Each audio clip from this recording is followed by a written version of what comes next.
আজ আপনাদের একটা ভিন্ন স্বাদের গল্প পড়ে শোনাবো। গল্পের নাম প্রবাহমান। গল্পটি লিখেছেন মৈত্রী নন্দী। বাইরে আবার ঝিপঝিপ করে বৃষ্টি শুরু হলো। বেলা পড়ে এসেছে। স্লেট রঙা আকাশের মুখ আজ কদিন ধরেই ভার হয়ে আছে। যখন তখন আকাশ ফুটো হয়ে জল ঝরছে। খাতায় কলমে এদিকে বর্ষা শেষ হওয়ার মুখে। আর কতদিন যে এমন চলবে কে জানে। তাঁত ঘরের বারান্দা থেকে অবিনাশের গলা ভেসে আসে। সময়, সময় এক বিশাল অজগরের মতো, বুঝলে ভায়া, নিশ্চল পইড়ে আছে। কোনো নড়াচড়া বুঝতে লারবে। ওদিকে আস্তে আস্তে কত কিছু যে ওই বিশাল প্যাটের ভিতর ঢুকে যাইছে তার কোনো হিসাব নাই। চোখের সম্মুখ থেকে কত কি হারিয়ে যাইছে ওই সময়ের গর্ভে। এক সময়ে রাজা রাজরাদের কত দাবদাবানি, কত শহর নগর, কত মানুষজন, পাক পাখালি, রীতি রেওয়াজ, মুখের বুলি আরও কত কি গিলে নিল এই সময়। তুমি আমি কিচ্ছু করতে লারব। উটোই জগতের নিয়ম বটে। অবিনাশ দাস এই বিষ্ণুপুর অঞ্চলের নামকরা তাঁতি। ওর হাতের নকশা করা বালুচরীর খুব নামডাক। এই দিগরে ওর মতো নিখুঁত নকশা রেশমের জমিতে আর কেউ ফোটাতে পারে না। ইন্দ্রাবতী বছরে ৩-৪ বার তাই ছেলে সুনন্দকে সঙ্গে নিয়ে বিষ্ণুপুরে আসেন কলকাতায় তার বিখ্যাত বুটিক মণিমঞ্জুষার জন্য শাড়ি, ড্রেস মেটেরিয়াল এসব সংগ্রহ করতে। এখন ইন্দ্রাবতী গেছেন মহাজন হলধর কুণ্ডুর গদিতে ব্যবসার দেনা পাওনার হিসেব মেটাতে। ২৮ বছরের সুঠাম যুবক সুনন্দ টেক্সটাইল ডিজাইনিং পাশ করে মায়ের সঙ্গে থেকে ব্যবসার হালচাল বোঝার চেষ্টা করছে ঠিকই, তবে সে একটু শিল্পী মনের মানুষ। বিভিন্ন রকম শিল্পকলা সম্বন্ধে পড়াশোনা করে জানতে চায় অনেক কিছু। শিল্পীদের সাথে কথা বলতে ভালোবাসে। সে তাই মায়ের সাথে হলধর কুণ্ডুর গদিতে না গিয়ে অবিনাশ কাকার সাথে গল্প জুড়েছে। এই মানুষটার কথা শুনতে তার ভারী ভালো লাগে। তবে ইয়ার মধ্যেও কথা আছে, বুঝলে কি না। অবিনাশ কাকা একটু থেমে আবার বলতে শুরু করেন। ও অজগরটা সব গ্রাস করলেও সব কিছু হজম কইরে উঠতে পারেক নাই। কিছু কিছু জিনিস আবার উগরাইয়া দিতে হয়। গিলে আর উগরায়, গিলে আর উগরায়। এই আমাদের বালুচরির কথাই ধরো না কেনে। ১০০০ বছরেরও বেশি সময় ধইরে এই বালুচরি বুনা হইতেছে এই দেশে। তার ভিতরে কতবার যে ইয়া কালের গব্বে হারিয়া গেল আর কতবার নতুনভাবে উইঠা আইসল, ইটো আশ্চর্য লয়। কালো রঙের মাঝারি গড়নের মানুষটা মাথার খোঁচার খোঁচা সাদা চুলগুলোতে হাত বোলাতে বোলাতে অন্যমনস্ক হয়ে তাকিয়ে থাকেন উঠোনের একপাশে ঝুপসে আম গাছটার দিকে। একটা শালিক কখন থেকে একই জায়গায় জুবুতুবু হয়ে বসে বসে ভিজছে। সেদিকে তাকে কেমন একটা ঘোর লাগা গলায় অবিনাশ বলে চলেন, বালুচরির আঁচল, জমির নকশা, পাড়ের দিকে তাকে দেখো, ওইখানে দেখবে সময়ের পায়ের ছাপ আঁকা হইয়া যাইছে। সুনন্দ একটু অবাক হয়ে জানতে চায় সে কেমন। বৃত্তান্তটা খুইলা বলি তাহলে তোমাকে, শুনো। ৩০০ বছরেরও বেশি সময় আগে নবাব মুর্শিদ কুলি খাঁ ঢাকা থেকে রাজধানী গুটাইয়া চলে আলেন মুর্শিদাবাদ, যারে এখন তোমরা বলো মুর্শিদাবাদ। সঙ্গে আনা করালেন তাঁতির দল। ওরা ছাড়া রাজা রাজরার কাপড় বুনবে কে? বসত করতে দিলেন জলঙ্গি নদীর ধারে বালুচর নামের এক গ্রামে। ওই দিকে বরাবর খুব ভালো রেশম চাষ হয়। নবাব তার তাঁতিদের হুকুম করলেন, নতুন জায়গায় বেগমদের জন্য নতুন ধরনের রেশমি শাড়ি বানাও কেন। বেগমদের শখ হয়েছে নতুন রকম শাড়ি অঙ্গে তুলার। তাঁতিরা বিস্তর মাথা খাটাইয়া বুনলে এক নতুন ধরনের নকশাদার শাড়ি। বাদশাহী আমলে সেই শাড়ির আঁচলায় জমিতে পাড়ে রেশম সুতায় বুনা হইল। হুঁকার ফার্সি হাতে বাদশাহ, গোলাপ হাতে বেগম, হাতি ঘোড়া ফুল পাখি নাচনি আরও কত কি। সে শাড়ির সোজা দিকে এক নকশা, উল্টো বাগে উল্টো ধরনের নকশা, দুই দিকেই পরা চলে। শাড়ির সে কি জেল্লা। সেসব শাড়ি ছিল পালকের মতো নরম। তখন এক একখান শাড়ি বুনা করতে ২ জন মানুষের ৪-৫ মাস হেসে খেলে লেগে যেত। বছরে ২ খান শাড়ি বুনা হইল তো মেলা। তখন তো তোমাদের এইসব পাঞ্চ কার্ড জ্যাকার্ড মেশিন কোনো কিছুই ছিল না। সব হিসাব কিতাব তাঁতিদের মাথায় ভরা থাকত। সেসব বড় জটিল হিসাব। নকশা তুলতে গিয়ে একটা ঘর ভুল হইলেই তো শাড়ি খুঁতো হইয়ে গেল, তার আর কদর নাই। তবে বুঝে কেন তাঁতিদের কেরামতি। তাঁতিদের বোনাই শাড়ির দেখে নবাবের তো দিল খুশ। আরও অনেক শাড়ি বুনবার বরাত পারলে তাঁতিরা। মন্ত্রী শান্ত্রী আমির ওমরা তো আর কম নাই রাজ দরবারে। সবার ওই শাড়ি চাই। এমনকি মোগল দরবারেও পৌঁছে গেল এই শাড়ি। জায়গার নামে এই নতুন কিসিমের শাড়ির নাম হইয়া গেল বালুচরি। হইলে কি হবে, সুখ বেশি দিন সয় না তাঁতির কপালে। অনেক দিন পরে বালুচর গ্রাম পুরাই ডুবে গেল এক জলঙ্গির বন্যায়। তাঁতিরা সব যায় কোথাকে? মল্লভূমের রাজা তখন ডাক দিলেন তাঁতিদের তার ঠাঁয়ে। সেই থেকে এই বিষ্টুপুর আর আশপাশের গাঁয়ে আমাদের বসত। বিষ্টুপুরে আইলেও শাড়ির নাম রইয়া গেল বালুচরের নামেই। সুনন্দ এসবই জানে, তবু বইয়ের পাতায় পড়া আর একজন প্রবীণ তাঁতির মুখ থেকে তাদেরই অতীতের সুখ দুঃখের রসে জড়ানো গল্প শোনার অভিজ্ঞতার মধ্যে বিস্তর ফারাক। তাছাড়া অবিনাশ কাকার গল্প বলার ঢংটাও এত সুন্দর যে মুগ্ধ হয়ে শুনতে হয়। কথার মাঝখানে বেশি প্রশ্ন করে না সুনন্দ। আপন মনে কাকা অতীত ইতিহাসের ভেতরে ডুব সাঁতার কাটতে থাকে। রামায়ণ মহাভারতেরও কত নকশা হয়েছে শাড়িতে সেই সময়। ভীষ্মের সরসজ্জা, দ্রৌপদীর স্বয়ংবর, রাম সীতার বিয়া, সীতাহরণ। শাড়ির ভিতর দিয়া পৌরাণিক বাখান কওয়া হইত। পোড়ামাটির মন্দিরের দেওয়াল থেকে নানা নকশা, যেমন হাত জোড় কইরা বসা পূজারিনী, পদ্মলতা, রাধাকৃষ্ণ সব শিল্পীরা তুইলে আনলো শাড়িতে। তারপর হল গিয়া ব্রিটিশ আমল, পলাশির যুদ্ধ, সিপাহী বিদ্রোহের আমলে বন্দুক হাতে গোড়া সৈন্য, ঘোড়ার পিঠে তলোয়ার হাতে লক্ষ্মীবাই, কামান, বাঘ শিকার, আরও কত কি ফুটাই তুলেছে শাড়িতে আমাদের বাপদাদারা। তোমারে বলেছি না, সময়টা সব গল্প লিখা করে রেখেছে বালুচরির আঁচলাই জমিনে। একটা সময় বুঝলে কি না, গোড়ারা বুঝল ওসব মানুষের নকশা ভালো লয়, কেমন পাড়া দেখায়। তখন আবার শুরু হইল নানা রকম কলকা, পদ্ম, লতাপাতা, ফুলের ঝাড়, বুটির চল। এই সময় প্রথম দেশে ট্রেন চলল। তা আমার ঠাকুরদার বাবা দুবরাজ দাস নাম করা নকশাদার ছিলেন। তিনি পুরা ট্রেনটাকেই তুলে আনা করালেন শাড়ির উপরে। সবাই হাঁ হইয়া গেল দেখে। এমন নকশা কেউ কোনোদিনও দেখে নাই আগে। হইলে কি হবে, এত করেও বালুচরির মরণ ঠেকানো গেল না। মানুষ তখন বিদেশি ফ্যাশনে মন লাগাই দিছে। এত দামি শাড়ির খরিদ্দার নাই। জ্বালা তাঁতে বোনা শাড়ির দাম পড়ত অনেক বেশি। কিনবে কে? রাজাদের আর সেই জাঁকের দিন নাই। ইংরেজরাও চায় নাই এইসব শিল্প বাঁচুক। ধীরে ধীরে একদিন বালুচরি শাড়ি বোনার কায়দা কিতা লোকে ভুলে গেল। বালুচরি উঠে গেল দেশ থিকা। কিছু রইয়া গেল অল্প কয়েকজন ধনীমানি লোকের তোরঙ্গে। দুই একটা রইল মিউজিয়ামে। 50-60 বছর কেউ খোঁজ রাখে নাই বালুচরি বুইল কি না, কেউ শুধায় নাই। তারপর একদিন তোমাদের কলকাতা থেকে শুভ ঠাকুর নামে একজন লোক, শুনেছি তিনি নাকি রবীন্দ্রনাথের কেমন লাতি হইতেন, সেই তিনি বালুচর গ্রাম থেকে এক বাদশাহী আমলের বালুচরির আঁচলা কিভাবে জানি জোগাড় করেন। বিষ্টুপুরের অক্ষয় দাসকে দিয়া সেই নকশা তুইলা করালেন। গ্রাফ কাগজে ঘর কেটে পাঞ্চিং কার্ডে নকশা ফুটালো। জ্যাকার্ড তাঁত চালানো শিখা করালেন অক্ষয় দাসকে। গুণী মানুষ ছিলেন বটে তিনি। উয়ার হাতেই বালুচরি পুনর্জীবন পারলে। দেশ বিদেশে আবার বালুচরির নাম ছড়াই পড়ল। তখন আমরা ছুটো ছুটো ন্যাংটা পদে হাঁটি।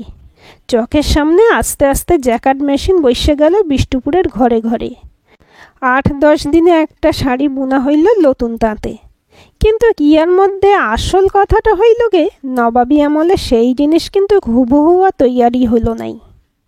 জ্যাকার্ড মেশিন, পাঞ্চ কার্ড এগুলো ব্যবহার করে অল্প সময়ে বেশি শাড়ি সহজেই বোনা করা হইল ঠিকই, কিন্তু সেই নকশার কারিগরি আর ফুটলোক নাই গো। কাপড়ের সেই চমকও আর নাই। তা বাদে ধরো না কেন, এই 30 বছর আগেও আরও একবার বালুচরি দুর্দিন এসেছিল। খরিদ্দার ছিল না। দাম শুনে মুখ ঘুরাই নিচ্ছিল কলকাতার বাবু বিবিরা। অল্প কিছু নিতে যেত দিল্লি বোম্বের লোক। তা ভালো জিনিস হলে ভালো দাম না দিলে হবে কেন? তাও তো তাঁতি ঘরের মানুষগুলোর পেটে ভাত জুটে না ঠিক মতো। তবে দিন আবার ঘুরতে লেগেছে। এখন আবার বালুচরি, স্বর্ণচরি, রূপশালী, বালুচরির কদর করে শহরের লোক। সন্ধ্যার আঁধার নেমে এসেছে, শাঁখের আওয়াজ আসছে এবারই ও বাড়ি থেকে।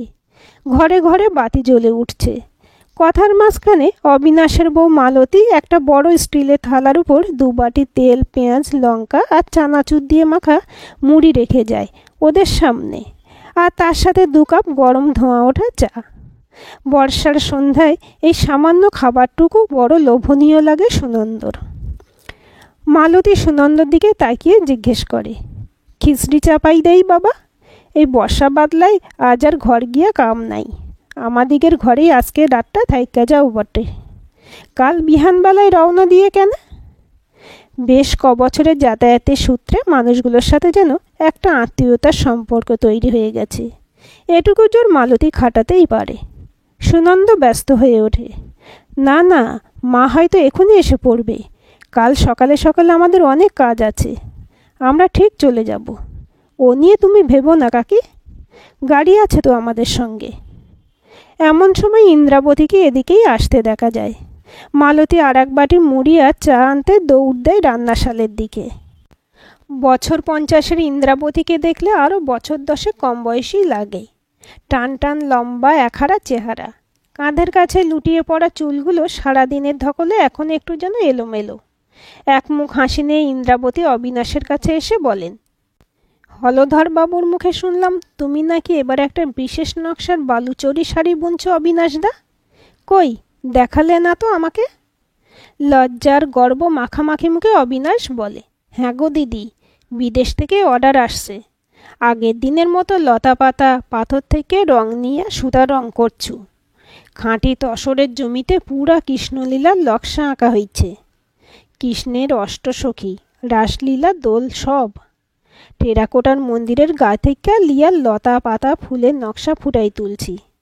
48 ইঞ্চির আঁচল হবে দিদি। এবারেই প্রথম এত বড় নকশার আঁচল করতেছি। এর আগে কোনোদিন বালুচরের 48 ইঞ্চির আঁচল কেউ বা বুনা করে নাই। 45 ইঞ্চি পর্যন্ত হয়েছে। গুরুজনের আশীর্বাদে নকশা আঁকা, নকশা পাঁচ কার্ডে তোলা সব আমার লিজ্জার হাতে করা দিদি। হলধরদাই একদিন বুইলা করালো আমাকে, বলল, অবিনাশ ভালো অর্ডার আসছে, তোকেই এটা করতে হবে। আমি নকশাদার, আমি বানিদার, মানে আমি শাড়ি বুনা করছি। বিটারা জোয়ান হয়েছে, তারা তো আর তাঁতের কাজে বসতে চায় না। মালতী মাঝে সাঝে হাত লাগায়, আর একজন মজুরির বানিদার আসে কাজ করতে। সুতা লাচি করা, শাড়ি বুনার সময় গলানি, চালানি কাম তো কম লয়। ইন্দ্রাবতী আর সুনন্দ অবিনাশে তাঁত ঘরে ঢোকেন। বড় তাঁত ঘরটায় 2খানা তাঁতে কাজ হচ্ছে। একটা তাঁতে অর্ধেক বোনা শাড়ি একটা পাতলা কাপড় দিয়ে ঢাকা। অবিনাশ সেই ঢাকনা তুলে দেয়। ইন্দ্রাবতী আর সুনন্দ চমৎকৃত হন সেই শাড়ি দেখে। বাঁকুড়া বিষ্ণুপুরের লাল মাটির রং জমিতে, তাঁতে সোনালি রেশম সুতোয় মিনাকারি পার বোনা হচ্ছে। টেরাকোটার মন্দির থেকে তার নকশা নেওয়া হয়েছে। পুরো জমিতে রাধাকৃষ্ণের যুগল মূর্তির নানা ভঙ্গিতে। কি সূক্ষ্ম তার নকশা! অজস্র পাঁচ কাঠ লাগানো তাঁতের সঙ্গে। নকশা থাকে ওই 5 কার্ডের মধ্যেই। নকশা যত জটিল, 5 কার্ডের সংখ্যাও তত বেশি। এ বড় সূক্ষ্ম হিসেবের কাজ। সবার দ্বারা এসব হয় না। সবার এসবের কায়দা কানুনও জানা নেই। ইন্দ্রাবতী বোঝেন এসব জিনিসের মূল্য। জিজ্ঞেস করেন, কত দামে বিক্রি হবে এই শাড়ি অবিনাশদা? জানোই তো আমরা কলুর বলদ, যত দামেই বিক্রি হোক গা, আমরা পাবো গোনাগুনতি টাকা। নকশাদারের মজুরি, বানিদারের মজুরি, এই তো আমাদের হকের পাওনা। তবে শুনছে কি না 1.5 থেকে 2 লাখ টাকায় এই শাড়ি বিকোবে। বিদেশের খরিদ্দার ছাড়া এই দেশে এইসবের খরিদ্দার কোথায় বুলো? ইন্দ্রাবতী মাথা নাড়েন। তিনি জানেন উচ্চমানের তসরের জৈব রঙের রাঙানো সুতা দিয়ে বোনা এত সূক্ষ্ম নকশার এরকম একটা শাড়ি বুনে তুলতেই 2 জন মানুষের কম করে সপ্তাহ 2 তো লাগবেই। তার আগের কাজগুলোর হিসেব তো ধরাই হলো না। এর মূল্য দেবার মানুষ সত্যিই কম আছে এদেশে। সাধে কি এসব শাড়ি আগে কেবল রাজপরিবারের রমণীদের অঙ্গেই উঠত? এখন তো সবার সাধ্যের মধ্যে দাম রাখার খাতিরে মেটেরিয়াল, রং, ডিজাইন অনেক কিছুর সাথেই আপোষ করতে হচ্ছে। না করে উপায়ই বাকি। শিল্পকে বাঁচিয়ে রাখতে হলে তো এই তাঁতিদেরকেও বাঁচিয়ে রাখতে হবে। কাজ তুলে দিতে হবে এদের হাতে। মাঝে সাঝে এরকম দু চারটে খাঁটি জিনিস তৈরি করতে পারলেও ঘরানা বেঁচে থাকবে। কবজিতে বাঁধা ঘড়ির দিকে তাকিয়ে চঞ্চল হয়ে ওঠেন ইন্দ্রাবতী। এবার রওনা না দিলে কলকাতায় ফিরতে ফিরতে অনেক রাত হয়ে যাবে। সারাদিন ধরে থেকে থেকে জল ঝরিয়ে বৃষ্টিটাও এবার একটু ধরল মনে হচ্ছে। গাড়িতে ওঠার আগে ইন্দ্রাবতী বললেন, অবিনাশ দা, তোমার এই শাড়িটা পুরো তৈরি হয়ে গেলে আমাকে একটা ফোন করতে ভুলো না। সম্ভব হলে আমি দেখতে আসব। এসব জিনিস চোখে দেখেও সুখ। ওই সময়ই একেবারে আমার অর্ডার দেওয়া মালগুলোরও ডেলিভারি নিয়ে নেব। রেডি করে রেখো। ইন্দ্রাবতী আর সুনন্দ রওনা হয়ে গেছে ঘণ্টাখানেক আগে। নাতি নাতনিরা একটা ঘরে মাস্টারের কাছে পড়তে বসেছে। অবিনাশ এক পাক ঘুরে দেখে যায় ওদের। রান্নাঘর থেকে কড়াইয়ের ডালের সুবাস ভেসে আসছে। মালতী রান্নার হাতটা খাসা। ছেলের বউরা হাতে হাতে যোগান দিলেও খুন্তিটা এখনো হাতছাড়া করেনি মালতী। ভালোই করেছে মনে মনে ভাবে অবিনাশ। আজ কড়াইয়ের ডালের সাথে মালতী পোস্তর বড়া করবে নিশ্চয়ই। মালতী জানে অবিনাশ পোস্তর বড়া খেতে কত ভালোবাসে। নিজের মনেই অবিনাশ বলে, রেতের বেলা 4টি বেশি ভাত লুবু পাতে। রান্নাঘরের দরজায় এসে দাঁড়িয়ে হাঁক দেয়, বড় বউ, আর 1 কাপ চা দিয়া করো দেখি মোকে। বেশি কইরে দুধ চিনি গুইলা দিবা। সন্ধ্যার ওই বাবু চা খাইয়া মন ভরে নাই। বাবু চা মানে অল্প চিনি দিয়ে লাল চা। মালতী জানে সুনন্দরা কেমন চা খায়, তাই ওটাই করেছিল তখন। বড় বউ, অভিনয় ঘরে? না, এই আইসা পড়বে খানিক বাদে। স্কুল থেকে আইসা টুকুস খাইয়া বন্ধু বান্ধবদের সঙ্গ করতে গেইছে মনে লাগে। অভিরাজ অবিনাশের বড় ছেলে, প্রাইমারি স্কুলের শিক্ষক। ছোট থেকেই মাথা খুব পরিষ্কার। একবার যা পড়ে তা সহজে ভোলে না। স্কুলে আর্টে সেকেন্ড হতো প্রতি বছর। হায়ার সেকেন্ডারি পাশ করলো ফার্স্ট ডিভিশনে। তারপর শহরের কলেজ থেকে বিএ পাশ করে এসে 30 কিলোমিটার দূরের একটা প্রাইমারি স্কুলে শিক্ষকতার চাকরি করে এখন। বাইকে যাতায়াত করে রোজ। হায়ার সেকেন্ডারি পড়ার সময় পর্যন্ত অবিনাশের সঙ্গে তাঁতে বসত অভি। বালুচরিও বুনেছে। নজর আন্দাজ খুব ভালো ছিল। লেগে থাকলে দিনে কালে অভিরাজ হয়তো একজন ভালো তাঁতি হতে পারত। কিন্তু আজকালকার ধরন, তাঁতি ঘরের ছেলেমেয়েরা পারতপক্ষে তাঁতে হাত দিতে চায় না। অবিনাশের মনে এই নিয়ে খুব দুঃখ। ছোট ছেলে সোমরাজের পড়াশোনায় কোনোদিন আগ্রহ ছিল না, আর মাথাও ছিল না। অথচ সেও কিন্তু তাঁতের কাজে ঘেঁষল না। একটু বড় হতেই মনোহারীর দোকান দিয়ে বসেছে। বিক্রির বাট্টা ভালোই। আজকাল সময়ে অসময়ে তাঁতের কাজে অল্প স্বল্প হাত লাগালেও আসলে বিশেষ আগ্রহ নেই এদিকে। অবিনাশ মাঝে মাঝে ভাবে, তার মৃত্যুর পরে এই তাঁত ঘরের কি হবে? সব উঠে যাবে? বুক চিরে দীর্ঘশ্বাস বেরিয়ে আসে এসব কথা ভাবলে। বড় বউ মেনকা 1 কাপ চা দিয়ে যায় শ্বশুরকে। ঘরের দাওয়ায় বসে চা খেতে খেতে নানান কথা মনের মধ্যে বুসকুড়ি কাটে। 65 পার হয়ে গেল গত কার্তিকে। চোখে ছানি পড়েছে। সন্ধ্যার পর তাই ভালো চোখে দেখে না অবিনাশ। কাজকর্ম সব বিকালের মধ্যেই সেরে ফেলে। সন্ধ্যার পর কেউ আসলে তো ভালো, দুটো কথাবার্তা বলে সময় কাটে। তা না হলে একা একা বসে আকাশ পাতাল ভাবতে থাকে। সদর দরজায় খুট করে একটা শব্দ হয়। কান পাতা অবিনাশ। গলা তুলে জিজ্ঞাসা করে, কে? অভি, তুয়ালি নাকি? হ্যাঁ বাবা, এই চু। কোথাকে গেইছিলি? পেরাই সাঁঝবেলা বাগে বেরোয় যাস দেখি। আমার দুটো ছাত্র সপ্তাহে 3 দিন আমার কাছে পড়ে আর আঁকা শেখে, ওইখানেই যাই। তুই আঁকাও শিখাস? হ্যাঁ আজ্ঞা, শিখাই তো। থেমে যায় অবিনাশ। কোনো রকম প্রথাগত শিক্ষা ছাড়াই অভিরাজের আঁকার হাতটিও খুব সরেস। ছোট্ট থেকেই দেখে দেখে কত কি আঁকতো ছেলেটা। বংশের ধারা পাইছে মনে মনে ভাবে অবিনাশ। সে নিজেও তো আঁকাজোকা করতে পারে বলেই নকশাদার হয়েছে। বালুচরি শাড়ির নকশাদারদের মান ইজ্জতই আলাদা, সবাই সমীহ করে। অভিরাজ মনে লয় কর্তা দাদার বাপের ধারা পাইছে। মনে মনে ভাবে অবিনাশ। সেই মানুষটার লেখাপড়া তো কিছুই শিখার সুযোগ পাইলাই কোনো দিন। কিন্তু মাথা ছিল বটে একখান। দুবরাজ দাস যখন যা ধরাচ্ছে তাতেই সোনা ফলাইছে। শোনা যায় বয়স থেকেই মেলায় মেলায় ঘুরে ঘুরে খোল ঢোল ডুবকি এইসব বানাইয়ে ব্যস্ত। অভাবে সংসার ছিল। তারপরে ওই মেলাতেই কবি গান শুনতে শুনতে মন লেগে যায় কবি গানে। নিজেই তখন মুখে মুখে গান বেঁধে গান করত। এরপর একসময় কবি গানে দল বানায় হেতা হোতা গান গেয়ে রোজগার করত। এই করতে করতে কিভাবে এক তাঁতির সাথে পরিচয় হয়। ব্যাস, বুলা কওয়ালাই ভিড়ে গেল তাঁত বুনতে। সেখানেও তার হাতের কাজ দেখে তাক লাগতো বেবাক লোকের। সেই সময় লুকে বালুচরির থেকে মুখ ফেরাইতে লেগেছে। বেনারসি শাড়ির তখন কদর বেশি, বালুচরি থেকে দাম কম, ঝকমকি বেশি। ওটাই চলতো তখন।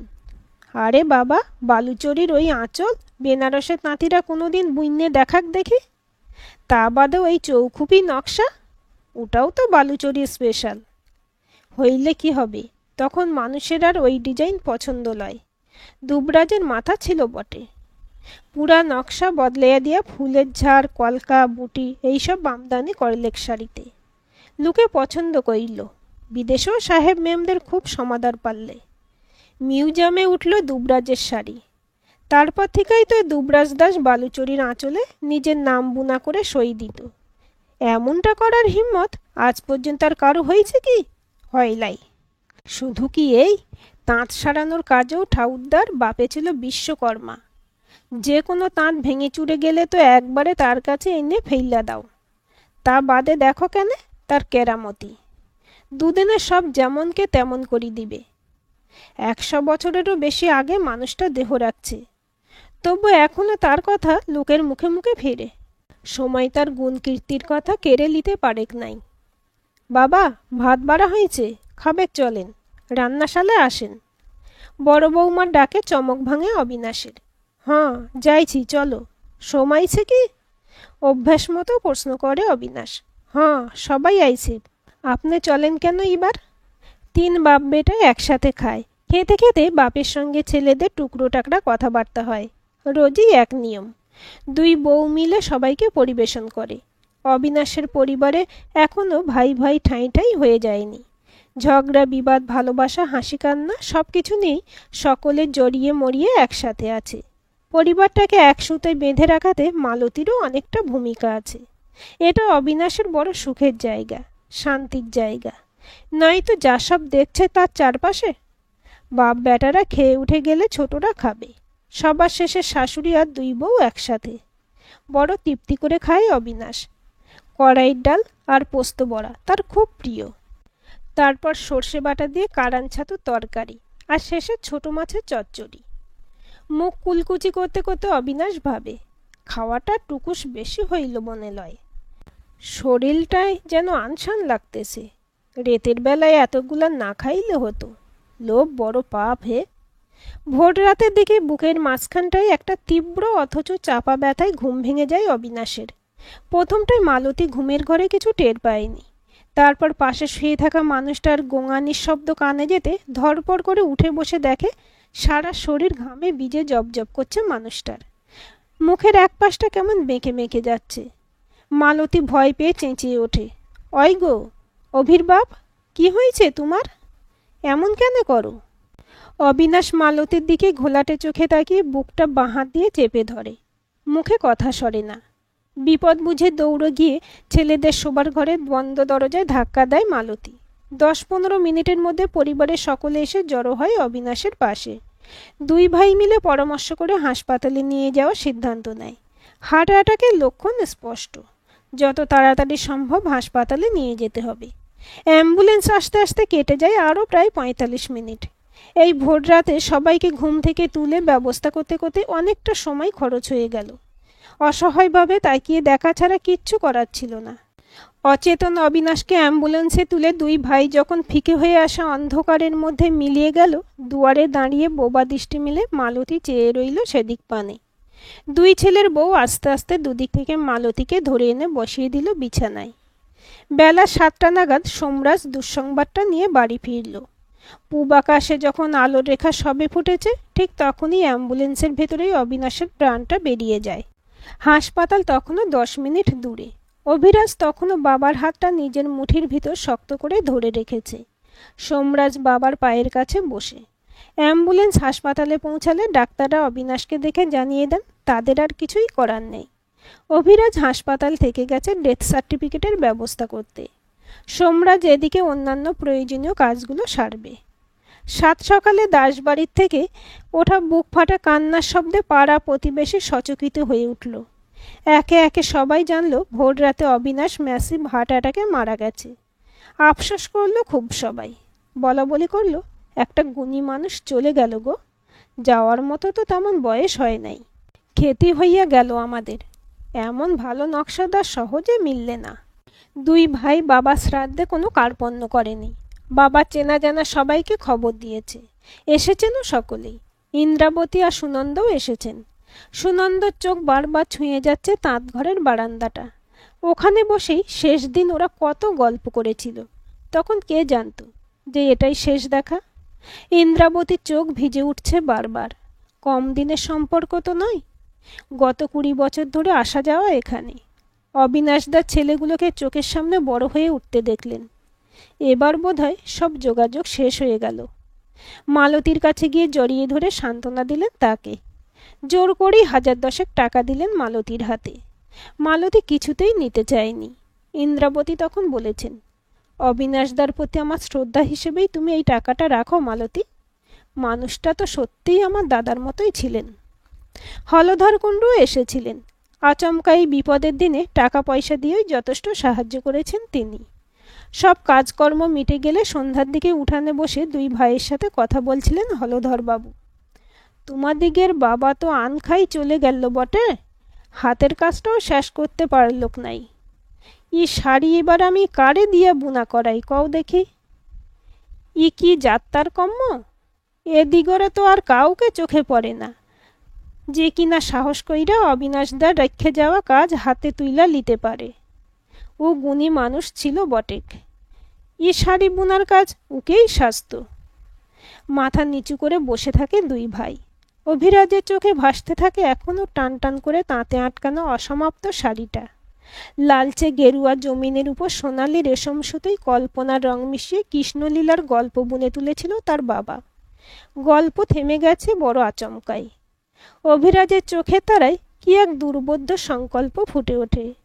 চোয়াল দৃঢ় হয়। মুখ তুলে হলধরের মুখের দিকে তাকিয়ে বলে, কাকা, আমারে যদি ভরসা করেন তবে আমি শাড়ি বুনা শেষ করতে চাই। একটা সুযোগ দিয়া করেন আমারে। সবিস্ময়ে অভিরাজের দিকে তাকান হলধর। তুমি তুমি শাড়ি বুনা করবা? ই কিন্তু ভারী কঠিন কাজ। আমি তো যতদূর জানি তুমি মেলা দিন হইল তাঁতে বসাই করো না। এ দানিয়ে আবার বসতেছ নাকি? না কাকা, বহুদিন হইল তাঁতে বসি নাই, ইটা ঠিক কথাই বটে। কিন্তু আমি তাঁতির ঘরের বিটা গো, তাঁত আমাদিগের রক্তে। তা বাদে আগে আমি বাপের লগে কোনো দিন কাজ করি নাই এমন না, বালুচুরিও বুনা করেছি। উয়ার আটঘাট আমার জানাই। আর একবার কিছু শিক্ষে নিলে আমি আর ভুলি না কাকা। আপনি আমারে ভরসা কইরে দেখেন বটে কাকা, আপনারে মান আমি রাখব। আমি দুবরাজ দাসের বংশধর, অবিনাশ দাসের ছেলা বটেক গো। হলধর কিছুক্ষণ তাকিয়ে থাকেন অভিরাজের মুখের দিকে। কি দেখেন তিনিই জানেন।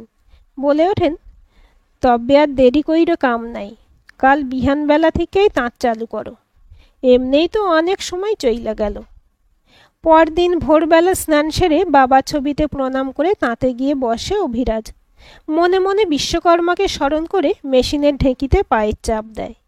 মালতী শুনতে পায় তাঁত ঘরে আবার শব্দ ওঠে, খটাং খট খটাং খট খটাং খট। সময়ের নদীতে নানা রঙের সুতোর নকশায় জীবনের গল্প বোনা চলতে থাকে, চলতেই থাকে। আজকের গল্পটি আপনাদের কেমন লাগলো কমেন্ট করে জানাবেন। ভালো লাগলে লাইক, শেয়ার, সাবস্ক্রাইব করবেন এবং নতুন ভিডিও আপডেট পেতে বেল আইকনটি ক্লিক করে রাখুন।